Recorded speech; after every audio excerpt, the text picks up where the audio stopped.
Good morning. After being on the Lich crossbow build for about 2 weeks now, today it is time to do a new build. And since most people in my stream have been getting used to me doing a Spark build every single league so far, I of course had to do it again in the 0.3 Abyssal League. So today I'm coming to you with my version of a Spark Blood Mage, especially optimized towards very high rarity find and movement speed. Of course, this life stacking Blood Mage Spark build is nothing particularly new. A lot of different creators have already showcased their versions of it in the past few weeks. What I wanted to do here is specifically see how far we can take the movement speed aspect and rarity find on this Blood Mage build. So the end result here is a Blood Mage with around 90% base movement speed in hideout and 290% rarity find, while also maintaining easy one-button map clear on high-tier Juice Delirium maps, the ability to basically AFK farm Simulacrum and also kill all the pinnacle bosses in just a few hits as well. If you want the written guide version for this build, my Mobalytics guide will be linked down below. And if you ever have any questions about this or any other of my builds, the best way to get those out is my Twitch stream, where I am streaming Path of Exile 2 every single day. So without further ado, let's go into this high rarity life stacking Spark Blood Mage. Before we go into this build, I should definitely mention that the version that I will be presenting here on my character today is going to be the high investment version. So this is what the character will look like on a pretty high investment and a lot of currency invested for this build. So this is basically the maximum, the min-max version of the build and what it can look like. I will definitely do another version in the next few days as well, though, that will be more budget friendly. I'm very confident that this build works out just as well on a much lower investment. You will probably not have as much life or not as much rarity or not as much movement speed, so there will be some drawbacks to the low investment version, but I am very confident this can also be a very high tier, high rarity and high tier mapper for a much more budget friendly level. So if you want to see that budget version, be on the lookout on my YouTube or on my Twitch stream, where I'll be showing the lower investment version in one of the next few days. So this character here, the Blood Mage, we are a life stacker. We have 9,200 life, we have 260 energy shield, we have 800 mana, and our only defensive layer here is our 13% armor. So you can see we have no spirit and we have no elemental resistances. The only resistance I have here is my Chaos Res. That is due to the fact that we are using Chaos Heart as our main unique here. This is one of the reasons why we are able to stack as much life as we can. But the drawback here is going to be we have no spirit. So Chaos Heart is number one here. 1,755 life, and I will go over it in the gear section, but you can see here usually a Chaos Sword can have 1,500 life, but I am running a version here with a overcorruption on a 2-socket Chaos Sword with 1,755, but no spirit. The other reason is Veil of the Night. So Veil of the Night, again, usually we can have up to a 50% increased maximum life on this one. I have a version with 60% on the overcorruption here. But the drawback on this gear piece is we have no elemental resistances. So we get some insane amount of flat life on Chaos Sword, and we get increased maximum life on Veil of the Night. But in return, we don't have spirit and we don't have elemental resistances. This to some people will immediately seem like a huge red flag. Believe me, it isn't. This build is insanely tanky. It is basically immortal in maps. The non-existent elemental resistances are barely noticeable. We are shifting away in our life most of the time, so our life goes down. But as long as we're hitting stuff, we are getting most of our life back at all times. So we're basically full life at all times. You can see in the clips that I showed at the start of this video. So don't be scared just because it says here no elemental resistances and no spirit. This is still an incredibly and probably even one of the most tanky builds in this league right now. So like I said, the only resistance we have here is Chaos Res. This is due to Chaos Res on one of our rings that is getting reflected by the Kalandos Touch here, and also we have Chaos Res on our Palm of the Dreamer here, of course. So we are a life stacker. We have 87% base movement speed in Hideout here. We are barely getting slowed down when we are casting our Spark here. As you can see, this is due to us using mobility. This is due to us using a rune in our boots, a reduced movement speed penalty from skills while moving. And also we have it as a desecrated mod on our boots. We also have it on our passive tree here with freedom of movement and unhindered. So we are, while we are running with over 130% movement speed in maps most of the time, we are also, when we are casting Spark with our high cast speed, we are not getting slowed down at all. So this character is very, very fast with insane one button clear with Spark and the Gloom Shrine of Palm of the Dreamer. So it's absolutely insane. This is just basically as fast as it gets as a caster. So 87% base movement speed, and like I already said in the thumbnail of the video, in the title of the video, and at the beginning, we are also at a monster slain rarity of 275 with an additional one of 15% from our Rite of Passage Bear Golden Charm. So that is the overall character overview here. Just like I said, very, very high life. We also are stacking as much strength as we can to get more life. And then we basically only need the intelligence that we have here to make use of our max level Spark here, which has a int requirement of 157. And then most of the other stuff is going to go into strength. And then we also need some dex in order to slot in our gems here. I will go over the gems here in the next part. In terms of skill gems here, this is going to be very, very easy. We are basically only using Spark. So Spark is going to be our damage tool for everything here. The only other skill that we are mostly using is going to be Sigil of Power. When we are doing bosses or maybe even Simulacrum or whatever, we just plop down our Sigil of Power from our Chiming Staff on our second weapon set here to just get some extra damage. Everything else is just Spark. We don't need any other skill. So we are using Spark here with Atalui's Bloodlighting, of course, due to our Blood Mage being a life stacker and using our life as our mana here, with Projectile Acceleration 2, Mobility, Heft, and Zenith 2. That is it. Sigil of Power, I'm using Magnified Area 2, Prolonged Duration 1, Cooldown Recovery 2, Rapid Casting 2, and Second Wind 3. From our Palm of the Dreamer Scepter here, we are also getting the Impurity Aura. And you might ask now, wait, how is he using Cannibalism in this? I thought we don't have Spirit. And yes, we don't have Spirit. For some reason, I don't know if this is intended or not, this has been the case in the last league as well. For these aura skills right here, we are going to be able to slot in skills that require Spirit here. So you can see I'm using Cannibalism here, which usually costs 15 extra Spirit. We are using Vitality 2, which costs 40 Spirit. And we're also using Mysticism 2, which usually costs 30 Spirit. So we are able to use Cannibalism, Vitality 2, and Mysticism here, even though we do not have Spirit. So Palm of the Dreamer not only provides us with amazing, the Gloom Shrine effect, which is super, super amazing. We also get Chaos Res, and then I think the biggest upside into using this is the ability for us to use Cannibalism, Vitality, and Mysticism here. The fourth one is going to be Chaos Mastery, so our Impurity Aura gets an extra level. Next one is going to be our Life Remnants. As a Blood Mage, we are constantly dropping Life Remnants on the ground, and so we can overflow our life and we get our life back with those. We are using Remnant Potency 3 and Harmonic Remnants 2 for that.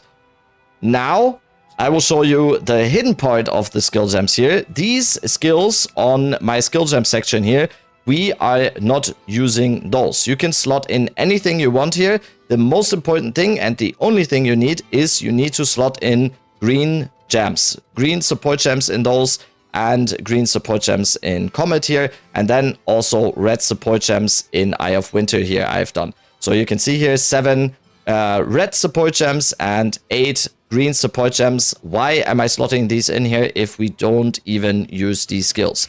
This is due to us using Gem Enthusiast. So you can see here we get 5% increased maximum life if we have at least 10 red support gems socketed, and 5% increased movement speed if we have at least 10 green support gems socketed. So that is the only reason why I'm using these 3 skills here. This can be anything.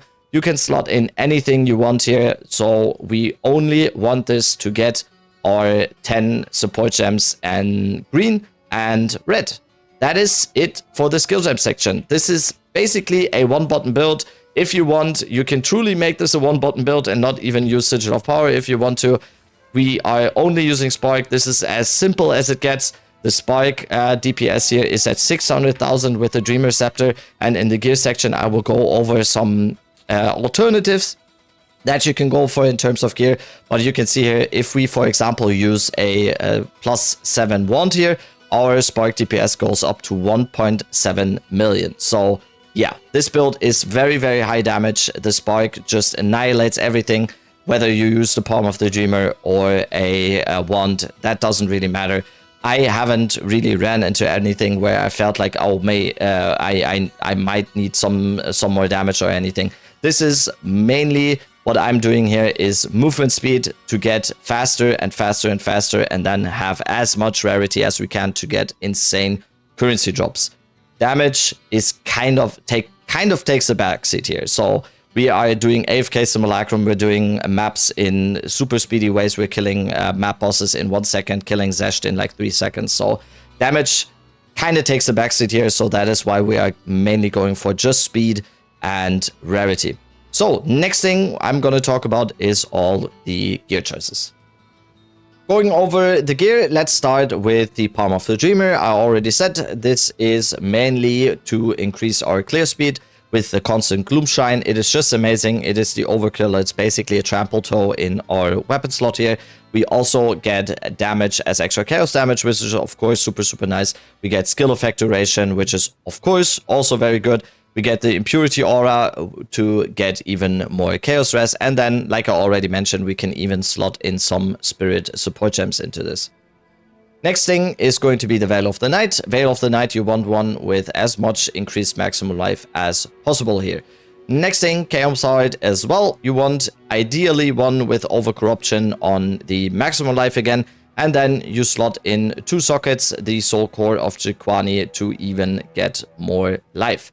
Next core unique, and something that I haven't even talked about here, is the Wrathpith Globe. This is the main reason why we are going to be at 100% crit. We are going to be at insanely high damage just with this one, just due to life stacking here. This is a staple of every life stacking Blood Mage build in this league. So Wrathpith, ideally, like you can see here, ideally you get one with Overcorruption maybe on maximum life. That is not that important. The most important thing, and if you can spend the currency on this one, is going to be the Overcorruption on non-channeling spells cost an additional percentage of your maximum life. This is usually 5, but here it's overcorrupted to 6.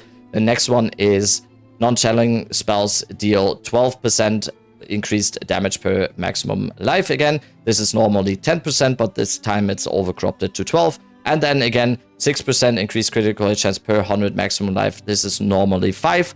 But in this case, it's overcorrupted to 6. This is very, very expensive, the overcorrupted ones like this. But you can for sure go with one that is not overcorrupted, or maybe even has 2 sockets in exchange or whatever. It doesn't really matter. If you want to go for the absolute min-max approach, getting a Wrathpith like this is going to give you insane amounts of damage. The amulet that I'm using, I'm having anointed with Barbaric Strength, and you can see here already now we are going into the rarity part. So this is a gold amulet with implicit rarity, with prefix rarity and suffix rarity.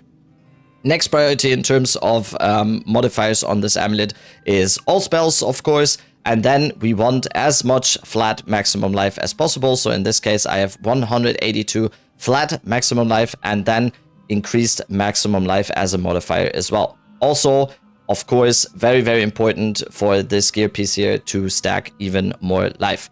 Cast speed is the last one on this that you want in terms of modifiers on your amulet here. So you will see mostly or only a real spellcaster modifier that we have on most of our gear is going to be cast speed.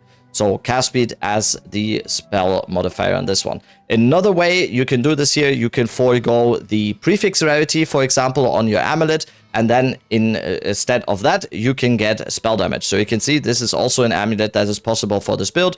You can see I'm just not using the prefix rarity here, but instead I'm getting rarity in the implicit, I'm getting some suffix rarity, and then I'm getting spell damage. So if you feel like you can forego 20 to 25 rarity on your amulet and you just want more spell damage instead, you can also get an amulet like this. But most important thing on the amulet is going to be rarity, maximum life, increased maximum life, all spell skills, and cast speed. Next thing is another jewelry piece is going to be the ring here. This ring is basically perfect for what the build needs in this. So 50% increased rarity is an implicit, and then again double rarity on this ring. So prefix rarity and suffix rarity to get this. Only this ring has 65%. So this is then reflected by Kalandar's Touch and improved by our Ingenuity belt here. So number one priority on the ring is going to be rarity. Number two priority, of course, again, maximum life. Then we have the Desecrated mod of increased spell damage while on full energy shield. This is very, very good for bossing. During maps, you mostly lose your energy shield because we don't have that much. We have 260. During maps, most of the time, the energy shield will be gone when something touches you, but we are still relying on our over 10,000 life while we are mapping. So this 25% increased spell damage while on full energy shield is mostly for bosses, because when the boss spawns, we will be on full energy shield, and then we can just burst him down. This is a very, very good prefix modifier as a desecrated mod here. So priority on ring, like I said, rarity, maximum life, cast speed, and the increased spell damage while on full energy shield as a desecrated mod. For the last one, you can either go Chaos Resistance, so I went with Chaos Resistance here to get me capped on Chaos Res, but instead of Chaos Resistance, you can also go with a ring like this, with Strength. The Strength, and especially if you have like over 30 Strength on one ring here, and then it is duplicated by Kalandar's Touch, or you just have another ring, this will give you another almost 120, 150 around that maximum life, flat maximum life due to the strength, and that is also a possibility. I have seen builds like this who don't even go for the Chaos Res here, and they are still not gonna die to anything. So if you want, and if you don't feel like you need the Chaos Resistance as the last modifier on your ring, you can also go with Strength on this, so that ring would look like this. Next important gear piece for the build is going to be the gloves. So you can see here I have some 2-socket gloves with energy shield, with as much maximum life as we can again. So you can see here we have a T2 hybrid energy shield and maximum life, and then we have a T1 maximum life. So that is priority number one on your gloves again. And then again, rarity, of course. And the last two modifiers that are a priority on the gloves is going to be 100% increased effect of socketed items, because as the socketables here, we are using cast speed and increased effect of Arcane Surge. Very, very important, because Arcane Surge now also triggers us for our life, not just mana. That is a change that came in the current league, so Arcane Surge is incredibly good now for life stacker builds and for our life regeneration. So Arcane Surge effect on our gloves, very, very important. So we do want gloves with 100% increased effect. So we also get some cast speed and some increased effect of Arcane Surge here. Super, super good. In that same vein as the Desecrated mod on the gloves, we 100% want chance to gain Arcane Surge when you deal a critical hit. We are also using it on the passive tree, so we also have the chance to get Arcane Surge when we deal a critical hit on the passive tree, but we want it as much as possible. So getting a high chance to get Arcane Surge when dealing a critical hit is going to be very, very high importance here, because we want Arcane Surge up at all times. Next thing, Ingenuity, pretty straightforward, just a good Ingenuity with over 30% here on both to just boost our rings, to boost our maximum life, to boost our rarity even more, to boost our cast speed, to boost our chaos resistance. Ingenuity, just a no-brainer for this build in my opinion. Of course, you can always also just use a headhunter. You can see here, I am currently on 275 rarity. If I use the headhunter, this goes down to 232. So you will take a hit in terms of rarity and you will take a hit in some cast speed and stuff. But I don't think I need to tell you, headhunter is always a good option. I am choosing to use ingenuity here though.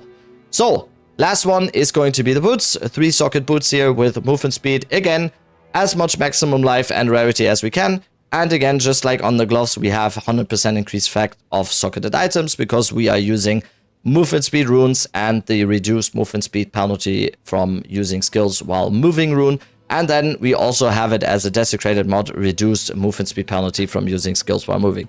I already showed it in the beginning of this video. This is because we not only want high movement speed, but we also want it to be in a way where when we cast our spark, we are not gonna get slowed down as much. So we are just moving fast at all times, and we get this through the boots. Charms, I'm using Nest and Hope, I'm using Fall of the Axe Silver Charm, and a Rite of Passage Golden Charm with Bear.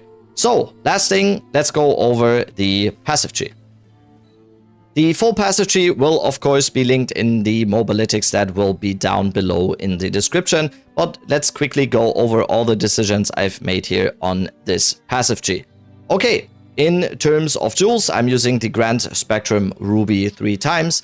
Nothing much to say. This is a staple for all the life stacker builds here. So Grand Spectrum Ruby 1, 2, and 3. The first thing here is going to be also another unique jewel, and this is the Undying Hate Timeless Jewel with tribute to Techrod.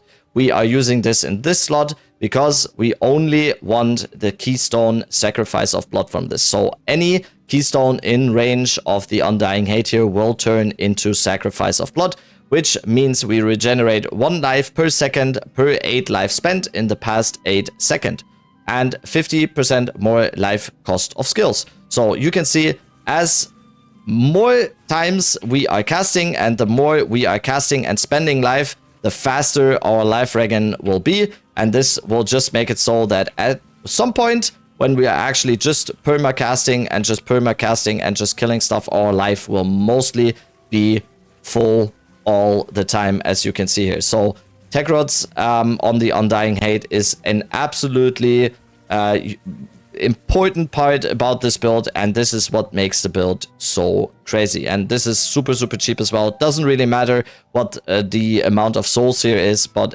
it just needs to be Techrod, and then you put it in, and then you use Sacrifice of Blood, and you're done. Next one is going to be the Controlled Metamorphosis Diamond here with a large radius, because when we use it here, we can pick up for the Jugular, we can pick up Spaghettification, we can pick up Kite Runner, and Harmonic Generator. Just an overall amazing unique jewel here with a large radius. This is probably the best area you can use this on with a large radius, because it is just 4 nodes here that are just incredible for this build. Just super nice.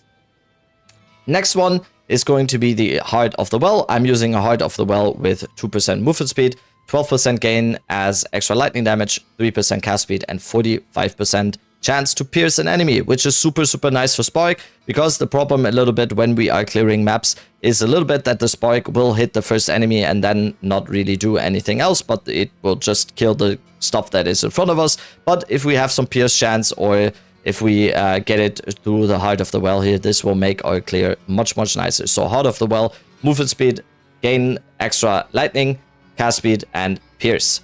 Last jewel is not gonna be the From Nothing Diamond with Valpact, because we are also using a Megalomaniac. But first, From Nothing Diamond with Valpact here to get momentum, to get unhindered, to get even more movement speed.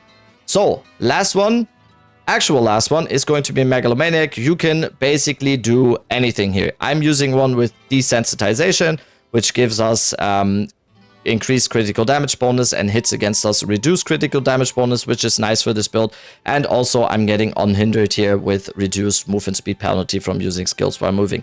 There are so many possibilities on a Megalomaniac here that you can use. It is too long to mention here. There are so many different versions here. I'm just using desensitization and unhindered because it's super, super good for the build. It will always depend on what you are going to be using on your amulet, what you will be going for in terms of what you go for on the passive tree. Do you maybe not go sacrificial blood on the tree here and you save on these points and you get it on a Megalomaniac? Or do you go sacrificial blood on your anoint for the amulet and then you go for a Megalomaniac with barbaric strength, for example? There are many different versions you can do here, and it is just, there is no solution to one fits all, and you will just have to see what you can get in terms of a Megalomaniac or in terms of an anointment on your amulet, whatever there may be. So with that, that is going to be it for this video. Of course, like I said, if you have any questions about this build or any other of my other builds, my stream is always the best address because that is the best way where I can answer all the questions. Or if you have some pointers for me on different builds or have some ideas, yeah, let me know on my Twitch stream where I'm streaming every single day. Twitch stream will also be linked in the description here down below. I hope you are going to be having a lot of fun with this build. Be ready for the budget version. I know this is a very, very expensive build. Once again, we are kind of... I think we are almost 4 weeks into the league now, so most builds are gonna have some investment to them. But like I said, I will definitely go for a lower investment version for this build again, so people that may not have hundreds of divines to spend on a build can also do this. So yeah, that's it for this video. Thank you so much for watching. See you on the next one. See you on my Twitch stream. Thank you. Love you. Bye.